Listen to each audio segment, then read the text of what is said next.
चंदेलों की बेटी थी, गोंडवाने की रानी थी, चंडी थी, रणचंडी थी, वो दुर्गावती भवानी थी। भारत के इतिहास में महिलाओं की शौर्य गाथा, कौशल, पराक्रम, वीरता जैसे कितने ही गुणों का योगदान रहा। भारत की महिलाएं कभी भी कमजोर नहीं रहीं। भारत में कई वीरांगनाओं ने जन्म लिया, उनमें रानी दुर्गावती का प्रमुख स्थान है। वह एक साहसी, कुशल योद्धा व स्वाभिमानी महिला थी।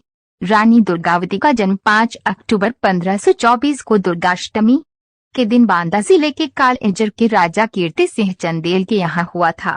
वे तीर व बंदूक चलाने में अत्यंत निपुण थी। इन्होंने इलाहाबाद के मुगल शासक आसिफ खां से लोहा लिया था। इनके राज्य का नाम गोंडवाना था और गोंडवाना साम्राज्य के राजा संग्राम शाह ने अपने पुत्र दलपत शाह मडावी का विवाह दुर्गावती से करवा दिया। इनके विवाह को 4 वर्ष हुए ही थे कि इनके पति का स्वर्गवास हो गया और तब इन्होंने 3 वर्षीय पुत्र नारायण की देखभाल अकेले ही की और स्वयं गढ़ मंडला का शासन संभाला। रानी दुर्गावती ने कई सामाजिक कार्य किए, जैसे कई कुएं, मठ, बावड़ी तथा धर्मशालाएं बनवाईं।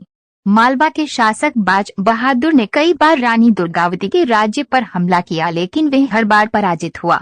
इसके बाद अकबर ने भी गोंडवाना पर हमला किया, लेकिन उसकी पराजय हुई।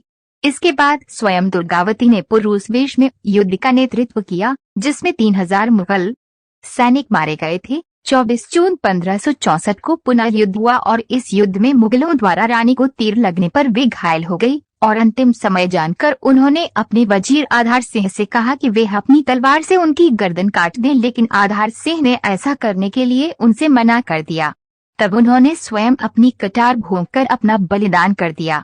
जनवरी में रानी ही रानी वह तीर थी, तलवार थी, भालों और तोपों का वार थी, फुफकार थी, हुंकार थी, शत्रु का संहार थी। रानी की मृत्यु से आसिफ खान अत्यंत बौखला गया था, क्योंकि वह रानी को अकबर को भेंट स्वरूप देना चाहता था।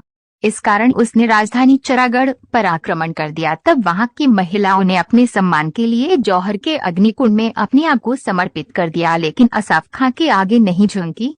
आखिरी ऐतिहासिक युद्ध जबलपुर के पास बरेला में हुआ था, जहां पर रानी दुर्गावती चंदेल की समाधि बनी हुई है। 24 जून 1988 को रानी दुर्गावती श्रद्धांजलि हेतु एक डाक टिकट भी जारी किया गया था। रानी का जन्म दुर्गाष्टमी के दिन होने पर उनका नाम दुर्गावती रखा गया था व इनका विवाह अन्य जाति में किया गया था। रानी ने 15 वर्षों तक अकेले शासन चलाया था। रानी का शासन काल इतना समृद्ध माना जाता था कि प्रजा लगान के तौर पर स्वर्ण मुद्राएं और हाथियों को अदा किया करती थी। जबलपुर के विश्वविद्यालय और संग्रहालय का नाम रानी दुर्गावती के नाम पर ही है। रानी दुर्गावती शौर्य, शक्ति, बलिदान और बहादुरी की ऐसी मिसाल थी कि उनकी तुलना किसी से करना अनुचित होगा। ऐसी वीरांगना, अपूर्व सौंदर्ययुक्त, प्रतिभाशाली रानी का जन्म 5 अक्टूबर 1524 को हुआ था। उनके शौर्य को याद करते हुए प्रत्येक वर्ष रानी दुर्गावती जयंती मनाई जाती है। रानी ने अपने अद्वितीय पराक्रम से मुगलों को हरा दिया था और अपने देश का स्वाभिमान बरकरार रखा था। ऐसी देवी के जन्म दिवस को हम सभी प्रत्येक वर्ष 5 अक्टूबर को बड़े की सौहार्द के साथ मनाते हैं व गौरवान्वित होते हैं। वास्तव में रानी दुर्गावती पराक्रम व वीरता की मिसाल थी, विस्तृत्व के लिए एक आदर्श थी। आज भी भारतवर्ष उनके द्वारा किए गए बलिदान को याद करता है।